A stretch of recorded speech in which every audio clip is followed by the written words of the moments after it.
Me da mucho gusto, como siempre, recibir a los amigos de Contralínea, esta mesa de investigación Contralínea sin Censura TV, en este espacio libre como el viento. Hoy saludo al maestro Miguel Vadillo, director de la revista Contralínea. Miguel, te saludo con mucho gusto. Hola Vicente, buenas noches. Saludos a todos, a toda tu audiencia, a tu amplia audiencia, Vicente.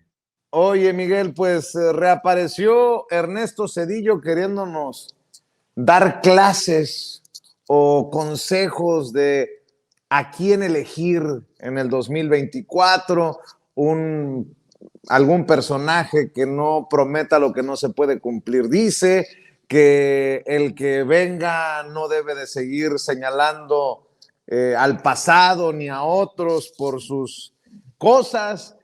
Y bueno, la pregunta es, ¿con qué autoridad moral? Aquí hemos exhibido desde el Fobaproa hasta las matanzas que se registraron cuando Zedillo fue presidente de la República, y hay un expediente ahí que ustedes están retomando en la revista Contralínea, Miguel.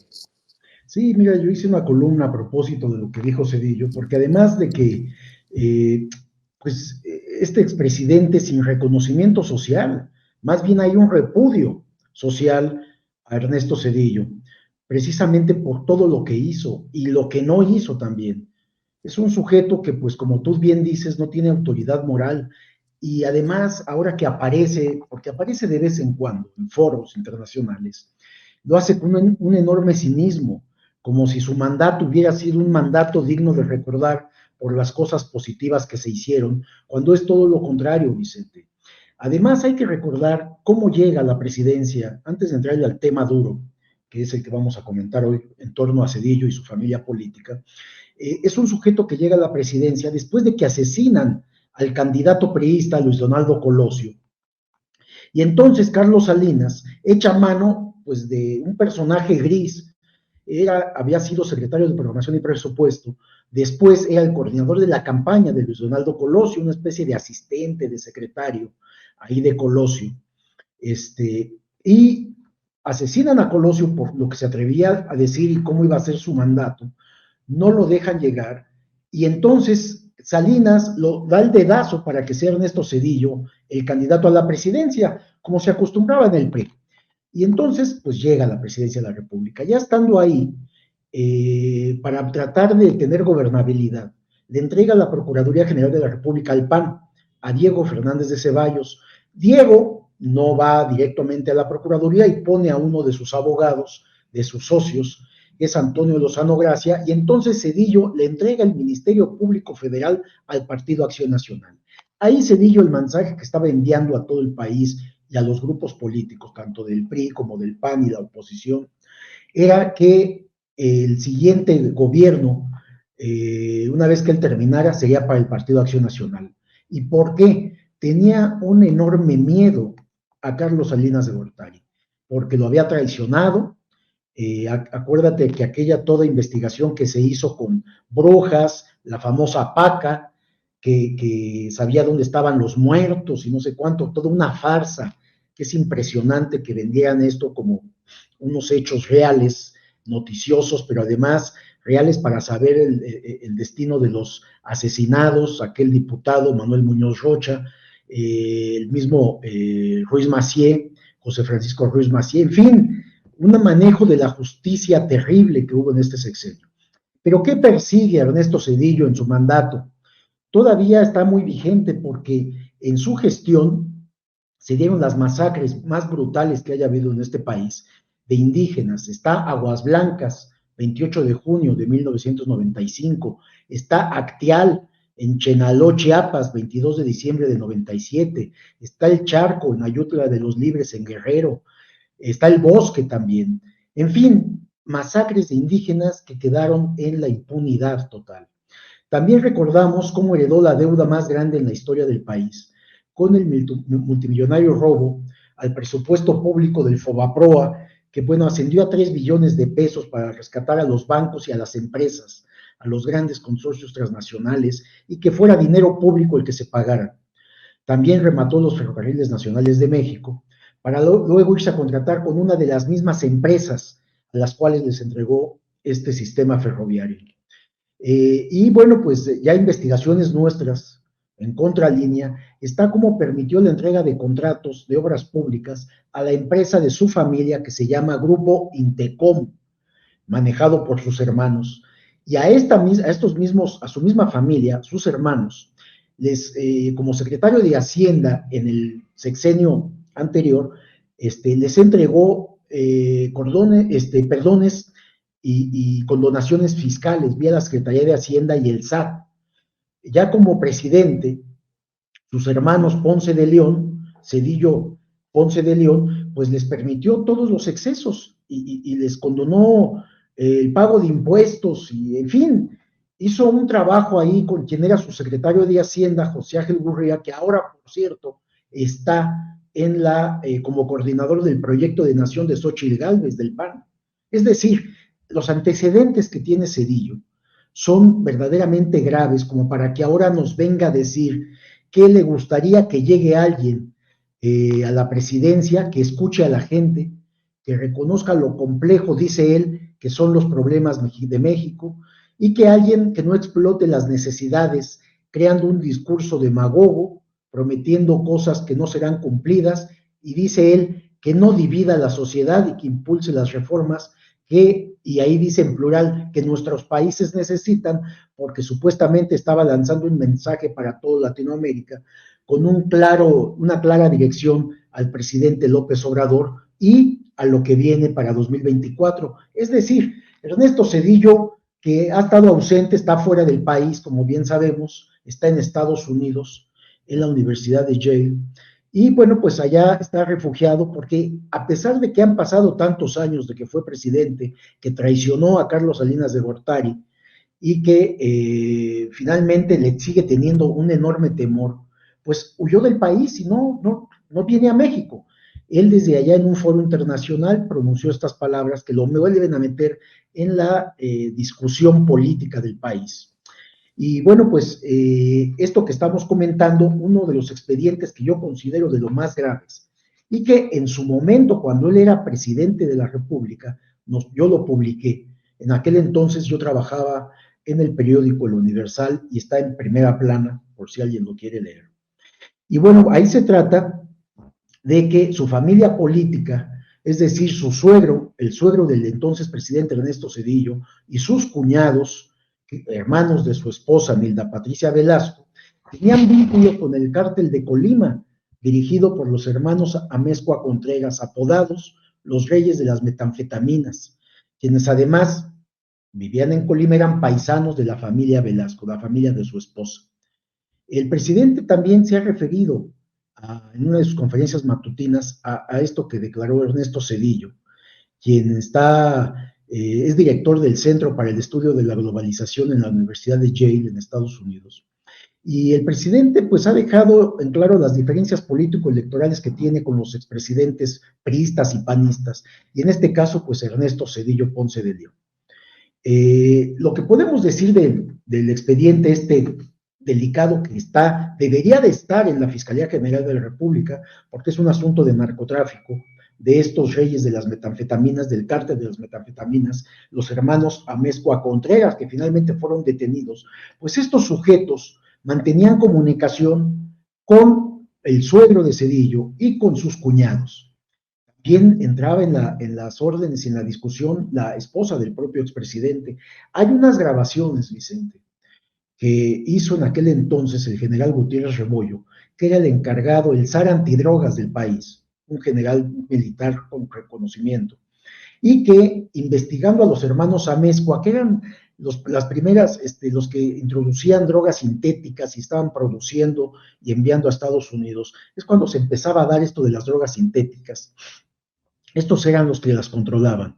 Bueno, Ernesto, la familia de política de Zedillo mantenía comunicación con ellos y hay pruebas documentales. Entonces el general Gutiérrez Rebollo, investigando este grupo criminal del narcotráfico, pues descubrió que sostenían llamadas también con la familia política del presidente. Y elaboró un informe, un expediente que entregó al entonces secretario de la Defensa y que entregó a la presidencia de la República. Cuando el general Gutiérrez, cuando el secretario de la Defensa lleva esta información a Los Pinos con Ernesto Zedillo, pues dan la orden de desaparecer este expediente, de borrarlo, de echarlo al archivo, y ordenan una investigación en contra del general Gutiérrez Rebollo por supuestos vínculos con Amado Carrillo Fuentes. Y le cuadran todo un proceso penal que lo lleva a una detención inmediata y se enferma en ese momento de la detención, se pone mal el general y lo meten al hospital militar custodiado por militares. Y de ahí pues va a prisión, acusado de vínculos con el narcotráfico. Es decir, voltean toda la investigación, quitan el expediente que él había armado contra los hermanos Amezcua Contreras, que de hecho no era ni siquiera contra la familia política del expresidente Zedillo, y lo acusan a él. Lo que pasa que en las grabaciones se hace un documento que tenemos nosotros, Vicente, elaborado por el SAR Antidrogas en la Procuraduría General de la República, y que donde menciona estos vínculos de la familia política de Zedillo y la comunicación que sostenía con este cártel de las metanfetaminas, pues para darles protección y ayudarlos en todo su trabajo ilícito que hacían en la producción y distribución de drogas.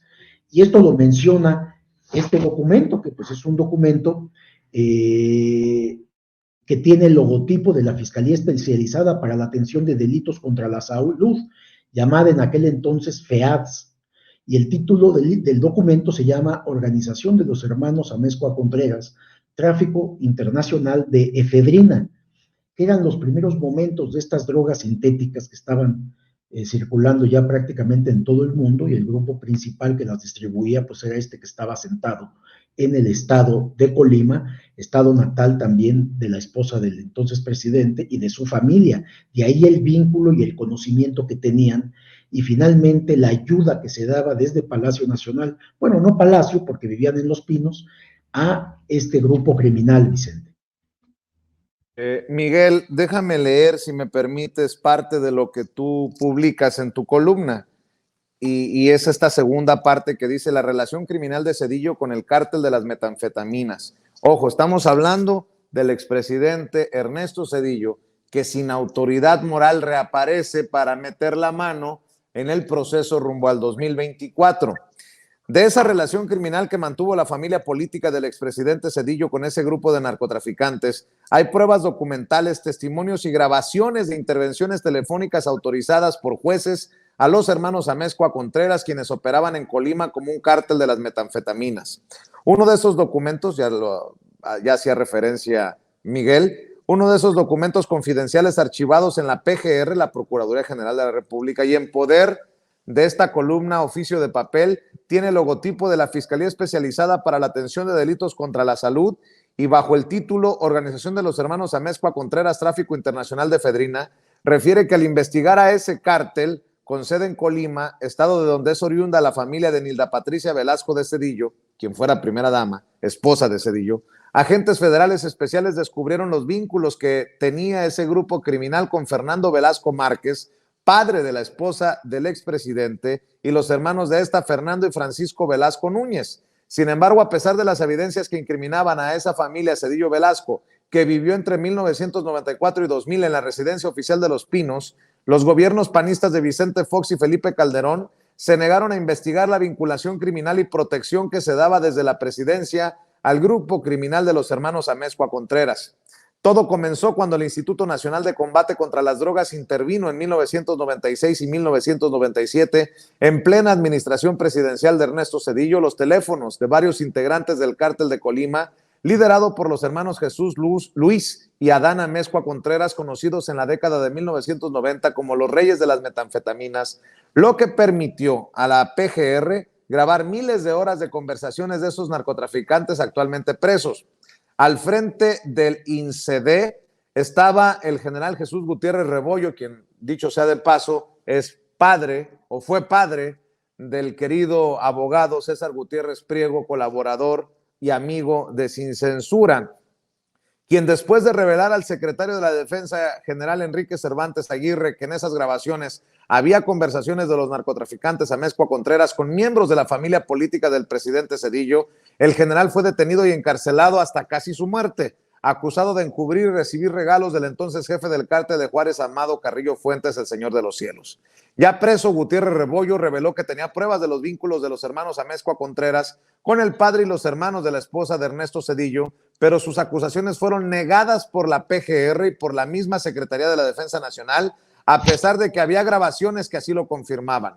En el documento confidencial de la FEATS, dependiente de la PGR, se confirma esa relación de la esposa, cuñados y suegro del expresidente priista Zedillo con el grupo de narcotraficantes que operaba en Colima y Estados Unidos. Se trata de un reporte confidencial de 43 páginas y en una de las intervenciones telefónicas del 2 de diciembre de 1996, segundo año del gobierno de Ernesto Zedillo, el narcotraficante Jesús Amezcua Contreras es informado por el licenciado Constantino Tirado, otro miembro de la banda, sobre la intervención directa de la esposa de Zedillo, Nilda Patricia Velasco, para ayudar al cártel en un problema de posesión de tierras. Ahí está la columna extensa que firma el maestro Miguel Vadillo. Y nada más quiero hacer un par de precisiones, Miguel. Entendería por qué no se investigó con Fox y con Calderón por el personaje que está en el bote en Estados Unidos, Genaro García Luna, y esta red de corrupción que llevó a los vínculos del gobierno de Vicente Fox, de Felipe Calderón con el narcotráfico. Por eso no se le persiguió, no se le molestó a la familia de Ernesto Zedillo. Y otra cosa, para que no vaya a haber malos entendidos, esto que tú publicas no tiene necesariamente que ver con este momento histórico en el que reaparece Zedillo para meter las narices en el proceso rumbo al 2024, porque tú tienes años investigando. Recuerdo que de esto platicamos el año pasado, tú lo publicaste cuando estabas en el Universal, o sea, es una investigación que se ha ido dando y que has llevado por muchos años, Miguel. Sí, pero además, Vicente, ¿por qué no Felipe Calderón, primero Vicente Fox y después Felipe Calderón, ¿por qué no actuaron contra Ernesto Zedillo? Bueno, pues porque le debían a Zedillo que les entrega prácticamente la presidencia de la República. Es decir, el PRI, a través de Zedillo, le entrega la presidencia al PAN. Ellos tenían un compromiso con Ernesto Zedillo de taparle todo lo que hubiera hecho en su momento, cuando estuvo 6 años al frente de la presidencia de la República, en su sexenio, pues. Entonces, además de lo que tú argumentas, claro, pues había digamos, ese compromiso, ese acuerdo de que te voy a dar la presidencia, Vicente Fox, y porque en su sexenio le había entregado la Procuraduría General de la República al Partido Acción Nacional, lo que esto significaba en aquel momento, en donde el narcotráfico estaba en un apogeo intenso, y como tú bien dices también, pues ya había infiltrados del narcotráfico en distintos cargos públicos, sobre todo en los dependientes para combatir al crimen organizado, y uno de esos infiltrados era precisamente Genaro García Luna, así que estaban cubiertos. Lo que hizo Zedillo es cubrirse al entregarle la presidencia a Vicente Fox, pues para que precisamente no fuera investigado por todo esto que hizo. Y todo esto que hemos mencionado, este beneficio a las empresas de sus hermanos, los perdones y condonaciones fiscales, pues lo hizo precisamente en el momento que era presidente, ordenó estas disposiciones.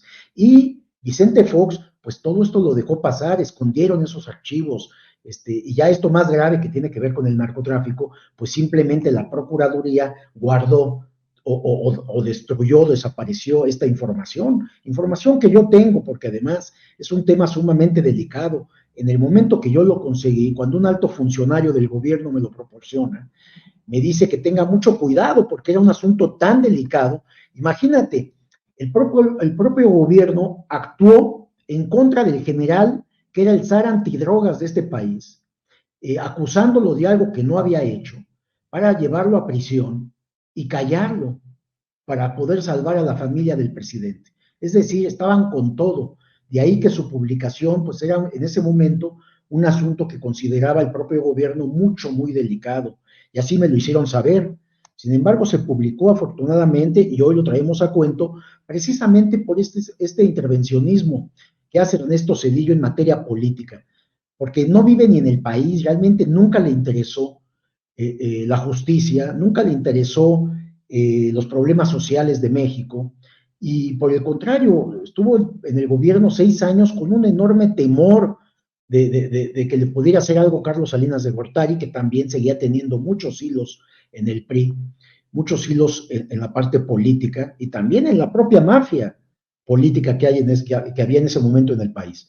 Y Ernesto Zedillo, terminando lo que hizo, agarró sus maletas y huye del país y va y se contrata con una empresa ferroviaria, se contrata con nuestra universidad y allá vive muy cómodo y de vez en cuando aparece o reaparece hablando de esto. ¿Por qué sale hoy con esto? Bueno, pues porque viene un proceso electoral en 2024 en donde, como ya sabemos, pues ya el avance que ha logrado Morena en todo el país, pues es brutal, mano. Entonces, no hay duda que Claudia Sheinbaum va a ganar la presidencia. La diferencia de puntos es más de 30 puntos porcentuales, que es un abismo en materia política. No hay forma de que la alcancen, pues, por más cosas que haga la oposición. Pero bueno, pues finalmente Zedillo hace su trabajo en favor de lo que era su partido y también del que más benefició, que fue el Partido Acción Nacional, Vicente. Miguel, voy a leer, si me permites, el último Sí, párrafo que es brutal de esta columna, porque además, pues, hace todo el sentido, ¿no? Este expediente, identificado por el título Organización de los Hermanos Amezcua Contreras, Tráfico Internacional de Efedrina, que se quedó en los archivos de lo que fue la corrupta PGR a cargo del priista Jorge Madrazo Cuellar y que nunca fue consignado ante un juez federal, debería ser considerado por la Fiscalía General de la República a cargo del doctor Alejandro Gertz Manero, hoy, para abrir un proceso penal en contra del expresidente Ernesto Zedillo y de su familia por vínculos con la delincuencia organizada, a ver si con eso el exmandatario priista continúa su campaña en contra del gobierno de la Cuarta Transformación. Pues, ¿dónde firmo para la petición, no, Miguel? Creo que fíjate nos que mereceríamos eso los mexicanos. pues es parte de todo esto que pasaba en los sexenios anteriores, Vicente, y que nos guste o no a algunos, el presidente ha dicho que no va a hurgar en más cosas tan viejas. Lo que pasa es que estos personajes vuelven a meterse en política, Vicente, vuelven a intervenir, están tratando de influir en la sociedad, porque además esto que dijo Cedillo, como sabrás, la mayoría de los medios acá en el país lo reprodujeron, le dieron mucho espacio, lo comentaron en las mesas de análisis, muchos dándole la razón a Cedillo, que estaban totalmente de acuerdo con él, precisamente pues para tratar de cambiar o de modificar en algo las encuestas que dan como una clara ganadora a Claudia Sheinbaum. Y bueno, pues viene el proceso electoral, vienen las campañas políticas y hay mucho interés en que los partidos de oposición en esta alianza PAN-PRI-PRD, pues no pierdan sus registros y sobre todo no pierdan tantos votos como se espera. Si les fue muy mal en 2018, para 2024, pues les va a ir peor, Vicente. Y ahí podemos entrar a un tema que tiene que ver también con lo que se viene para las próximas elecciones, si te parece. Claro que sí. Veo entre mis apuntes y entre lo que compartimos antes de estas mesas de investigación contra Línea Sin Censura TV, Miguel, el panorama en la Ciudad de México y otras 8 entidades federativas que también tendrán elecciones para gobernador, gobernadora el próximo año. ¿Cómo ves las cosas? ¿Cómo pinta la situación? Bueno, pues está esto de la paridad de género, Vicente, como bien sabes. Mira, en el caso de la presidencia de la República, del proceso electoral, pues está como ya muy cantado. Las encuestas, todas, absolutamente todas, tienen a Xóchitl Gálvez, que es la aspirante a la presidencia por esta coalición de derecha, y pues muy abajo, no logran posicionarla, no logra subir. Por supuesto que falta todo el proceso de las campañas, falta en los debates, pero ahí también, viendo todo lo que declara Xóchitl Gálvez, todo lo que ha dicho, lo que tiene guardado en el closet y que ya ha empezado a salir, pues no le ayudan mucho para un debate. Y bueno, vamos a ver cómo le va, pero no se augura nada bueno. Entonces, el proceso presidencial, pues ahí está. Lo interesante ahora se centra, además del Congreso, por supuesto, en las 9 gubernaturas, Vicente, que está esto de la paridad de género y que, bueno, sabemos que por legislación en Yucatán es hombre el que va a estar en va a ser a contender un hombre por la gubernatura de todos los partidos. Entonces, la paridad de género, de acuerdo con lo del INE y con lo del tribunal, se dará en las otras 8 entidades, incluida la Ciudad de México, es decir, van a ser 4 mujeres y 4 hombres en las otras 8 entidades, porque en Yucatán va a ser necesariamente hombre de acuerdo con la legislación local. Y esto entonces, si contabilizamos, ya no será como se había pedido, propuesto, que fueran 5 mujeres y 4 hombres, van a ser 5 hombres y 4 mujeres. En el caso de las mujeres, en el caso del partido mayoritario, que es Morena, bueno, pues ya se tiene que pueden, de acuerdo con los últimos encuestas, sondeos y análisis, las mujeres que podrían contender por Morena serían Chiapas, Morelos, Jalisco, Guanajuato y Veracruz. Y ahí, mira, estoy mencionando 5 estados de la República, lo cual significaría que podría uno de estos no ser mujer, podría ser hombre. Pero prácticamente donde está más fuerte la oposición, es decir, la alianza PAN, PRI, PRD, pues es Guanajuato y es Jalisco y es Yucatán. Es decir, estos 3 estados, la oposición son los que van a pelear intensamente. En 2 de estos estados podría haber candidata mujer. Los otros estados donde tiene una amplia ventaja, pues es Chiapas, Tabasco, Veracruz. Morelos puede ser porque es un estado complicado por el mandato que llevó el exfutbolista Cuauhtémoc Blanco, una gestión muy complicada, muy sensible, donde hubo muchas acusaciones cruzadas de vínculos con el narcotráfico, el crimen organizado opera a todas sus anchas en esta entidad, que está pues pegado al estado de Guerrero, en fin, es un problema muy complicado, pero hay una candidata fuerte que es mujer por Morena y ella podría obtener la victoria en Morelos, que es un estado peleado también a la oposición. En el caso de la Ciudad de México, Tabasco, Puebla y Yucatán, pues serían hombres. Teóricamente estoy hablando los que estarían contendiendo por Morena. Y en la Ciudad de México, pues la ventaja que tiene Omar García Harfuch sobre Clara Brugada, según las encuestas, Vicente, estoy hablando de las encuestas, pues es considerable, está entre 12 y 14 puntos de ventaja todavía, no ha disminuido. Y con esta salvedad que comentamos de Yucatán, podría ser el que compita para la gobernatura de la Ciudad de México. Los otros estados, Tabasco, Puebla, Yucatán, pues en Yucatán podría perderse. Ramírez Marín ahí es un priista que está contendiendo. También, Puebla, Tabasco, pues Tabasco prácticamente ganado por Morena.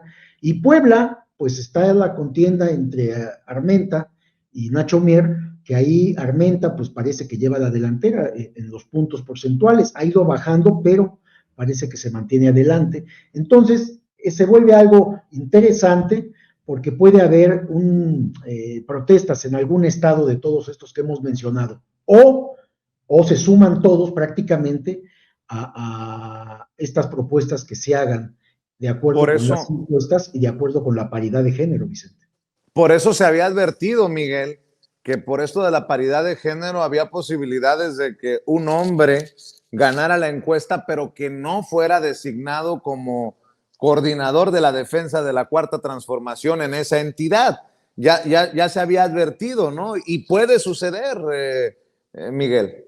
Sí, claro, sí, es que mira, estamos haciendo el panorama de acuerdo con lo que ha pasado con las encuestas. Yo he tenido acceso a algunas de ellas, he visto cómo van, he platicado con gente que está dentro del partido y me han informado, estos datos son recientes, hoy mismo en la mañana tenía un desayuno y comentábamos este tema que me parece muy interesante. Yo creo, mira, en la Ciudad de México, que es, digamos, así como la joya de la corona después de la presidencia de la República, en la contienda de tanto de los dos grupos de alianzas que hay, el Morena, Verde, Partido del Trabajo y la oposición,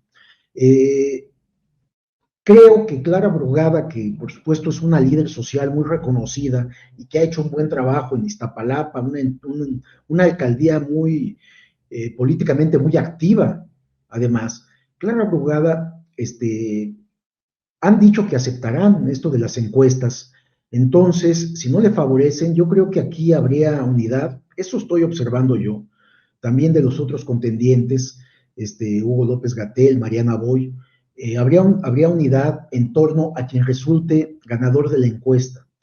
Y hasta este momento, pues es García Harfuch, le guste a militantes o simpatizantes de Morena o no. Si va arriba de las encuestas, pues tendrán que elegirlo a él, y él contendría, y yo creo que sí retendrían también la Ciudad de México. Y me parece que con cualquiera que compita, me parece que Clara Brugada, hasta con el doctor López-Gatell, podrían detener, mantener la gobernatura en la Ciudad de México. Pero bueno, en este momento eso es lo que se vislumbra. Ya Mario Delgado ha advertido y ha dicho que todos aquellos que se sumen a la unidad, que no pongan, que no traten de irse a la oposición para contender por otro partido, por la otra alianza, tendrán espacios en el Congreso y en el propio gabinete, tanto de la Ciudad de México como el gabinete a nivel federal. Y en el caso de Clara Brugada, bueno, pues es una buena funcionaria, una militante de izquierda, que también merecería una Secretaría de Estado si ella no quedara como la candidata a la gubernatura de la Ciudad de México, en algo así como el desarrollo social o algo así en donde ella le entiende muy bien y que ayudaría mucho a Claudia Sheinbaum para gobernar este país. Es decir, hay muchas posibilidades. El punto es que no haya una confrontación y un rompimiento como sucedió con Marcelo Ebrard, ¿no? Que no ha llevado a nada bueno al propio Marcelo y a su grupo, que prácticamente ya están fuera de Morena. Se ha tardado el anuncio, decían que el anuncio iba a ser la semana pasada, no se dio, supongo que lo harán esta semana, están midiendo los tiempos, están decidiendo su futuro político, el de él y el de todo su grupo, que lo sigue y que lo apoya todavía, y que parece todo indicar que es Movimiento Ciudadano. Pero volviendo a las 9 gubernaturas, se espera que Morena pueda afianzar por lo menos 6 gubernaturas más, que se sumarían a las 22, estaría alcanzando 27, 28 gubernaturas en el país, Vicente. De hecho, sobre el caso de Marcelo Ebrard, ha aplazado la decisión sobre su futuro político para después del 10 de noviembre, que es cuando se dan a conocer las coordinaciones de la defensa de la Cuarta Transformación en la Ciudad de México y 8 estados, Miguel. Todo tiene un cálculo político, ¿no? Y esto después de que publicara el periódico El País las presuntas negociaciones de lo que estaría pidiendo Marcelo Ebrard tanto a Morena para quedarse o a Movimiento Ciudadano de Dante Delgado para irse. Sí, lo de Morena es imposible, o sea, no hay forma de que se le ayude a Marcelo Ebrard para quedarse con estas condiciones.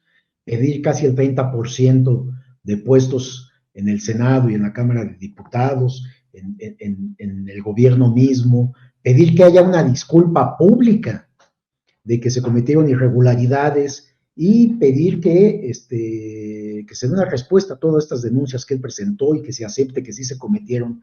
Pues esto es imposible, porque además pues ellos, el partido Morena y todos sus aliados, todos sus candidatos, pues ya decidieron, ¿no? O sea, es claro que no habrá esto, y entonces ya tiene el camino libre desde hace varios meses Marcelo Ebrard para irse con su grupo a Movimiento Ciudadano, en donde ya Dante Delgado también está más que anunciado ya públicamente de que lo espera con los brazos abiertos. Pero ahí hay una confrontación en Movimiento Ciudadano con el gobernador de Nuevo León, quien ya dijo que va a la candidatura presidencial por este partido y va a competir, sería competir con Marcelo Ebrard. No sé cómo lo hagan, pero esto suena más como lo hacía el PRI en el pasado, un dedazo, o como lo hizo esta alianza PAN-PRI-PRD con Xóchitl Gálvez, un dedazo para decidir que es Marcelo Ebrard el candidato de Movimiento Ciudadano, y entonces ahí Samuel García, el gobernador de Nuevo León, que también aspira a competir para la presidencia, podría tomar una decisión que afecte al propio movimiento, porque Nuevo León es un estado muy poderoso económicamente, con una participación también política importante, que pues podría romper con Movimiento Ciudadano, y a donde podría irse, fíjate nada más, Samuel García, es a Morena, Vicente, lo cual sería muy interesante porque pues sería un estado más que sumaría Morena para prácticamente ser una aplanadora en todo el país. Y tenemos por el otro lado al gobernador de Jalisco, que ya sabemos, él no participará para la contienda, pero sí está por una alianza con el PAN. Él ha estado trabajando para que el Movimiento Ciudadano se alíe a esta candidatura de Xóchitl Gálvez. Y bueno, no hemos visto todo. Yo no sé si estemos en tiempo de que Marcelo Ebrard pueda hacer una candidatura de unidad con estos tres partidos de oposición, que además de Movimiento Ciudadano, PAN, PRI, PRD, también apoyan a Marcelo Ebrard a la contienda presidencial, y entonces se pondría esto sumamente interesante. Yo no lo descartaría, pero se ve ya muy difícil también que esta alianza PAN, PRI, PRD bajaran a Xóchitl Gálvez para darle el apoyo a Marcelo Ebrard y hacer un frente común en contra de la aplanadora de Morena, PT y Partido Verde, Vicente. Miguel, entonces, esto de pronósticos reservados, Sí. se iría en Morena con mujer en Chiapas, Morelos, Jalisco, Guanajuato y Veracruz. En Chiapas podrían significar buenas noticias si esto se mantiene así para Sacil de León. Así En es. el caso de Guanajuato, para Antares Vázquez Alatorre, y en Veracruz, Cantada, ¿no? La exsecretaria de Energía ahí como coordinadora, Rocío Nale. Y se iría con hombres en Ciudad de México, con Omar García Harfuch, en Tabasco, todo parecería indicar que sería May, Es en más, ¿sí? Puebla, con Armenta, y en Yucatán. Más o menos así para resumir, ¿no? Sí, aunque como mencionamos son 5 mujeres, Vicente, pero ahí podría haber que en alguno de estos estados pudiera ser que entrara hombre. Acuérdate que en Guanajuato está este hombre que estaba en el gabinete, que era el encargado de esta, ¿cómo se llama? Este, bueno, Guanajuato, el candidato, ¿Quién? Ah, este Ricardo Sheffield. Ricardo Ricardo Sheffield. Sheffield, está peleando fuertemente la encuesta también, compitiendo con una mujer que está ahí también compitiendo, está fuertemente compitiendo, aunque Guanajuato es uno de los estados que difícilmente se podía ganar, Vicente, es uno de los estados panistas más fuertes que hay, a pesar de toda la ola de crímenes que ha sucedido, a pesar de todo lo que se ha mencionado que pasa en Guanajuato, de un fiscal que ya tiene mucho tiempo ahí y no resuelve, y por el contrario, el crimen organizado florece, hay muchos grupos, el nivel de homicidios es muy elevado, pero, pues bueno, todavía está en disputa. Pero entonces, de estos 5 donde mencionamos que pueden ser mujeres, en uno de ellos va a ser hombre, no sé en cuál, pero podría ser Guanajuato y podría ser Ricardo Sheffield. Querido Miguel, en la recta final de esta mesa de investigación contra Líneas Sin Censura TV, en momentos en que estamos realizando esta grabación, surge una noticia de último minuto. Anuncia en redes sociales Arturo Saldívar Lelo de la REA, ministro de la Suprema Corte de Justicia de la Nación, su renuncia al presidente.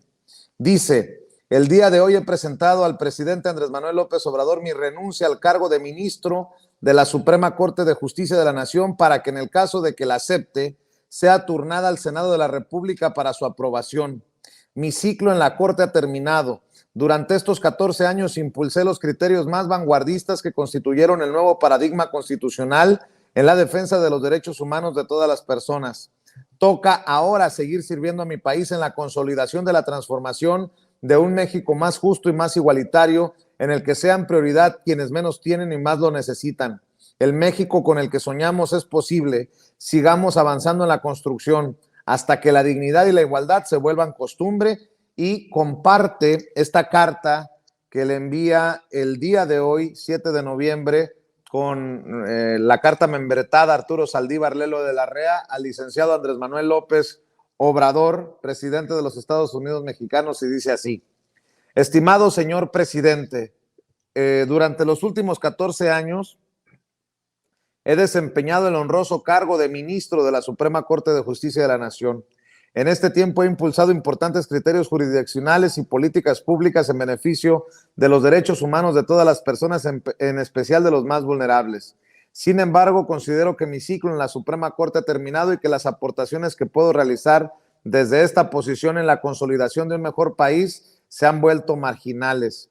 Estimo que es de la mayor importancia sumarme a la consolidación de la transformación de México desde los espacios que me brinden la oportunidad de tener incidencia en la construcción de un país más justo y más igualitario, en el que sean prioridad quienes menos tienen y más lo necesitan. Espero poder seguir colaborando hacia el México que todas y todos soñamos. Por lo anterior, con fundamento en el artículo 98, tercer párrafo de la Constitución Política de los Estados Unidos Mexicanos, le solicito respetuosamente acepte mi renuncia al cargo de ministro de la Suprema Corte de Justicia de la Nación, para que en su caso se sirva turnarla al Senado de la República para su aprobación. Recibo un cordial saludo con mi más alta consideración y estima. Atentamente, Arturo Saldívar Lelo de la Rea. ¿Cómo ves, Miguel? Brutal este anuncio, Vicente. Ya sabíamos que había mucha presión contra este ministro de la Corte, precisamente por su postura, por todo el trabajo que hizo cuando era presidente, y pues parece ya que ya llegó el agua hasta un nivel que ya no tolera, y está renunciando en este momento, que bueno, pues sí causa. Él finalmente me parece que terminaba el próximo año, ¿no, Vicente? El próximo Creo año que sí, creo que sí.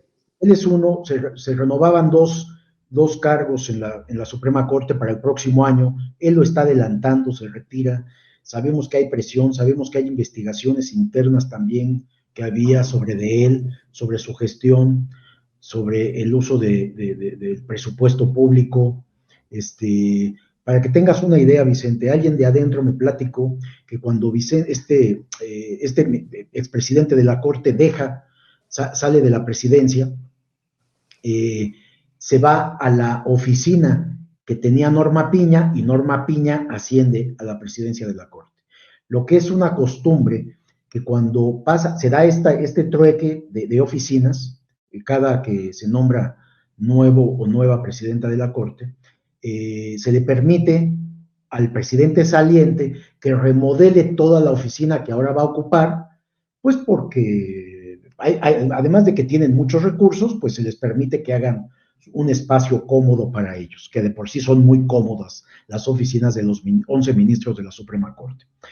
Cuando se fue a su oficina, a la oficina que antes tenía Norma Piña, llega Saldívar, este ministro de la Corte, y pide recursos para la remodelación. Desde la presidencia, Norma Piña dice, no hay recursos para remodelar esa oficina. Y entonces tiene que ocupar la oficina tal como la dejó, o remodelarla con sus propios recursos, Vicente.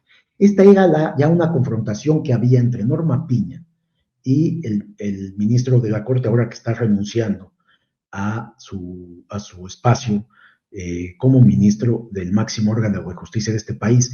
Se ve que hay una confrontación interna que está haciendo agua, que ya tocó a este ministro, que como decíamos la vez pasada, en el caso de Norma Piña, ahora que el presidente le propone, por cierto, una pregunta que le hizo mi compañera Nancy Flores en la conferencia matutina, le propone que los 15,000 millones de los fideicomisos se vayan a la ayuda de Acapulco.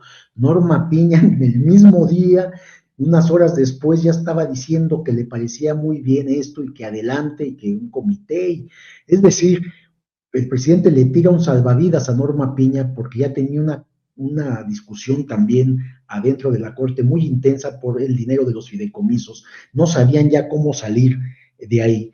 y cuando propone esto el presidente a Norma Piña, pues inmediatamente lo acepta, porque ya hay mucha presión, tanto social como política, en la Suprema Corte de Justicia de la Nación. Y cada vez los señalamientos de la enorme corrupción que hay en el Poder Judicial van en aumento, de tal manera que ellos ya no sienten lo duro, Vicente, sino lo tupido. Y pues entonces se da esta renuncia inesperada, yo diría, porque sabíamos que había confrontaciones internas, investigaciones, pero que lleven a este ministro a renunciar al expresidente de la Corte antes de que termine su periodo, su tiempo, digo, pues llama mucho la atención, a no ser que esté ya en materia de salud muy mal, que no se veía un ministro fuerte en todas las... Sí. Otra cosa, Miguel, tratar de descifrar lo que dice en su carta, porque hay una parte en la que dice, toca ahora seguir sirviendo a mi país en la consolidación de la transformación de un México más justo y más igualitario en el que sean prioridad quienes menos tienen y más lo necesitan. Pareciera que se sumará la cuarta transformación, no sé. Te hace ruido la palabra transformación, Vicente. Dices que transformación, que se va al gabinete, se une a la campaña de Claudia Sheinbaum. ¿Qué está haciendo? Buscará un escaño en el Senado, no sé, no sé, o sea, me llama la atención este párrafo. Sí, pues habrá que ver qué pasa en los próximos días, seguir escuchando los análisis, pero bueno, sí sé que sí había presión interna ya sobre él, por eso también algunos de sus votos a la hora de decidir, tomar decisiones sobre varios asuntos constitucionales, lo veíamos que flaqueaba y no acompañaba las propuestas de López Obrador, si te das cuenta, nada más eran las dos ministras ya conocidas, que votaban a favor de las propuestas salidas de Palacio Nacional, mientras que los otros 9 ministros, incluido el ministro Saldívar, pues votaban en contra. Pero bueno, no sabemos bien a bien qué esté pasando, yo creo que en los próximos días se podrá tener más información de esto, pero sí es algo muy, muy sorpresivo que se está dando en este momento y será el Senado finalmente quien determine esto. Ahora, hay que decirlo, carnita para los golpeadores, ¿no? Ya Carlos Loret de Mola dice, el ministro Saldívar se va a la campaña de Claudia Sheinbaum. Las fuentes de Loret de Mola son muchísimo más, nótese mi sarcasmo, más cabronas que las de Miguel Vadillo, las de su servidor. Le ganó hasta Riva Palacio con las fuentes. Dice Loret de Mola, el ministro Saldívar se va a la campaña de Claudia Sheinbaum. Ahí te la dejo. Sí, vamos a ver qué sucede. Todavía es pronto, pero sí, bueno, pues causa, digamos, extrañeza. Ahora, le da una oportunidad, fíjate nada más, al presidente de nombrar una nueva terna para que el Senado designe al próximo, a quien va a sustituir al ministro Saldívar, lo cual es muy interesante, ¿no? Porque se adelantan estos tiempos, ya quedaría entonces de esta forma solamente un espacio para el próximo año, pero bueno, va avanzando la transformación, Vicente, es lo que también es la parte positiva, ¿no? Y bueno, vamos a ver qué pasa con el ministro Saldívar, a dónde se va. Yo lo veo muy fuerte físicamente todavía, con ánimos de seguir trabajando, y sí, podría irse como él dice, seguir con la transformación de este país. Se veía un claro aliado del presidente de la República cuando fuera presidente de la Corte y logró empezar a combatir la corrupción que sigue muy intensa todavía en el Poder Judicial de la Federación, Vicente. Y las reacciones nos han hecho esperar. Javier Lozano, el panista Javier Lozano, conocido en el mundo de las redes sociales como el saco de pus, dice, consolidación de la transformación, pinche ministro militante de la 4T, ya planchó con López Obrador una senaduría o algo así, fuera máscaras. Por cierto, en términos del artículo 98 constitucional, ¿dónde está la causa grave que motiva la renuncia? Es para una tarea. Las reacciones, Miguel.